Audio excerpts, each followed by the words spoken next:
दो तीन बातों पर मैं चर्चा को आगे ले जाना चाहती हूं, जिसको आप कितना भी इनकार कीजिए विनोद जी, लेकिन ये बात एक सच्चाई है कि बार बार लालू राज याद दिलाया जा रहा था और हम एक क्लियर रुझान देखते हैं। मैंने इसीलिए कहा, देखिए 5 बड़े फैक्टर्स जो मेरी नजर में है। एक तो नीतीश कुमार के खिलाफ एकदम एंटी इनकम्बेंसी नहीं थी। 10,000 का जो असिस्टेंस औरतों को मिला, अगर 1.5 करोड़ औरतों को मिला तो वो कम से कम 4 लोगों को घर में प्रभावित कर रही थी। पूरे मतदाता जिन्होंने वोट डाला इस बार वो 5 करोड़ था। तीसरी बात पर आइए, 5 किलो मुफ्त राशन भी जो मिल रहा है वो भी एक फैक्टर मैं मानती हूं मेरी नजर में, क्योंकि मैं कई जगहों पर गई जहां पर वो वितरण हो रहा था और उनका कहना था हम तो इनका अनाज खा रहे हैं, इन्हीं को देंगे। चौथी बात अगर आप देखिए तो मतलब ग्रामीण इलाकों में भी अब एनडीए का इस तरह से करना, नीतीश कुमार तो अच्छा कर ही रहे, बीजेपी का भी अच्छा करना, ये तमाम फैक्टर्स रहे अगर ये रिजल्ट आए। अंजना वो भी सब टूट चुका है। बीजेपी खाली अर्बन पार्टी है। अर्बन पार्टी होने के साथ साथ बीजेपी का अब गांव में भी देहातों में पूरा प्रसार हो गया और शुरुआत तो हो गई थी। तेजस्वी यादव पीछे हो गए हैं राघोपुर से, रुझानों में तेजस्वी यादव राघोपुर से पीछे हो गए हैं। हालांकि ये अर्ली ट्रेंड्स है, अभी भी ये फाइनल नतीजे हम नहीं कह सकते, लेकिन रुझानों में तेजस्वी यादव राघोपुर से पीछे हो गए।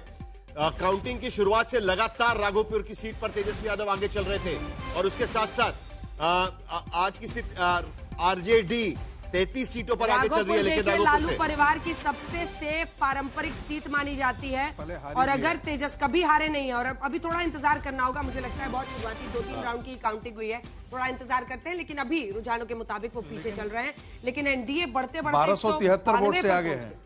भारतीय जनता पार्टी का कैंडिडेट 1273 वोट से आगे है। चले बिहार काउंटिंग डे पर आज तक के लिए आपके लिए कॉन्टेस्ट जो लाया हुआ है, आज तक देखो एलईडी जीतो कॉन्टेस्ट में हर घंटे के सवाल में अभी का सवाल वो भी हम आपको दिखा देते हैं। बिहार की पहली महिला मुख्यमंत्री कौन थी? अगर हायर टीवी जीतता है तो उसका जवाब जल्दी से दे दीजिएगा। आप व्हाट्सएप पर टाइप करिए Q4 स्पेस दे, आपका जवाब लिखकर हमें भेज दे 8368475915 पर। यह नंबर आप स्क्रीन पर यहां पर देख सकते हैं। अंजना, तो बड़ी खबर इस वक्त की हम आपको बता रहे हैं, 192 सीटों पर एनडीए आगे है। 82 का आप टाई दिख रहा है बीजेपी और जेडीयू के बीच में। अगर आप देखें अच्छा जरा नहीं, लेकिन बड़ी बातें जो है कि अगर आप दूसरी तरफ एक क्लैरिफिकेशन दे दो, एक मिनट अगर इस रुझान में एक बहुत बड़ा योगदान इस बात का दिख रहा है कि नीतीश कुमार की एंटी इनकम्बेंसी नहीं। एक मिनट, राघोपुर की सीट से तेजस्वी यादव 1273 वोट से पीछे चल रहे हैं। 1273 वोट से पीछे चल रहे हैं तेजस्वी यादव। 3 राउंड के काउंटिंग हो चुकी है, लेकिन अभी इंतजार करना होगा। लेकिन देखिए, अगर 3 फैक्टर्स नीतीश कुमार के खिलाफ अगर एंटी इनकम्बेंसी नहीं थी तो दूसरी तरफ सबसे बड़ी बात आपको समझनी पड़ेगी, अमित शाह वहां पर लगातार चुनावी मैदान में डटे रहे और इस बार पूरा जो कामकाज है बीजेपी का वो उन्होंने संभाला। कार्यकर्ताओं को एक तरह से उन्होंने चार्ज किया, मंडल स्तर पर वो लोगों के साथ भिड़ते रहे, जिला स्तर के कार्यकर्ताओं को चुनाव जहां जहां पर जाती थी, मिथिला हाट में जहां पर वो पहुंचे थे, इंटरव्यू हमने किया था, वहां पर भी एक कार्यकर्ता सम्मेलन उन्होंने बनाया था। तो औसतन वो जितनी रैलियां रोड सभा करते थे, उसके बाद कार्यकर्ताओं के साथ एक क्लोज्ड डोर कम से कम 100, 150, 200 जो कार्यकर्ता हैं उस इलाके के, उनको बिठाकर उनसे बीजेपी में सबसे ज्यादा मीटिंग्स अमित शाह ने की हुई है। अमित शाह ने सबसे ज्यादा मीटिंग्स बीजेपी और तेजस्वी यादव राघोपुर में पीछे चल रहे। जरा एक बार जल्दी से स्ट्राइक रेट भी दिखा देते हैं। 1273 सीट से राघोपुर से तीसरे चरण के काउंटिंग के बाद 1273 वोटों से तेजस्वी यादव पीछे चल रहे हैं। जरा एक बार स्ट्राइक रेट जल्दी से देख लेते हैं। एनडीए का स्ट्राइक रेट 79%, 79% स्ट्राइक रेट। जितनी सीटें एनडीए 243 सीटें लड़ रही थी उसमें से 191 सीटें पर आगे चल रहा है।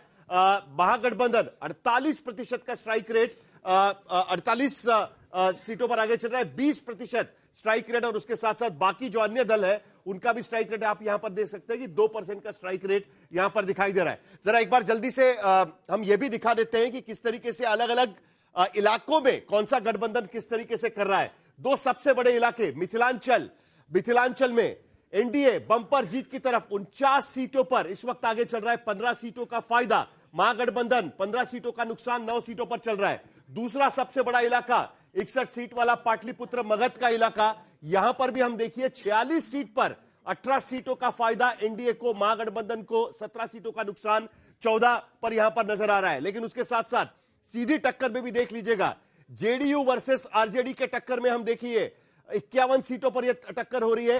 81% सीट पर भारतीय जनता पार्टी यहां पर जीत हासिल करते हुए, जबकि आरजेडी सिर्फ 19% सीट पर, जेडीयू वर्सेस आरजेडी की टक्कर 61 सीटों पर हो रही थी। जेडीयू 73% सीट पर, 43 सीट पर जेडीयू इस वक्त आगे चल रही है, 16 सीटों पर आरजेडी इस वक्त आगे चल रही है। बड़े दिलचस्प नतीजे यहां पर नजर आ रहे हैं। एक बार महारथियों पर भी नजर डाल देते हैं, क्योंकि तेजस्वी यादव इस वक्त पीछे चल रहे हैं, लेकिन सम्राट चौधरी आगे चल रहे हैं, तेज प्रताप यादव भी पीछे चल रहे हैं, मैथिली ठाकुर आगे चल रही है, खेसारी लाल यादव पीछे हो चुके हैं, विजय कुमार चौधरी इस वक्त आगे चल रहे हैं, मंगल पांडे एक बार फिर आगे चल रहे हैं, विजय कुमार सिन्हा वो भी आगे चल रहे हैं। आगे की स्लाइड में देख लेंगे, संजय सरवगी आगे चल रहे हैं, जीवेश कुमार आगे चल रहे हैं, प्रेम कुमार गया टाउन से वो भी आगे चल रहे हैं, लेसी सिंह वो भी यहां पर आगे चल रही है।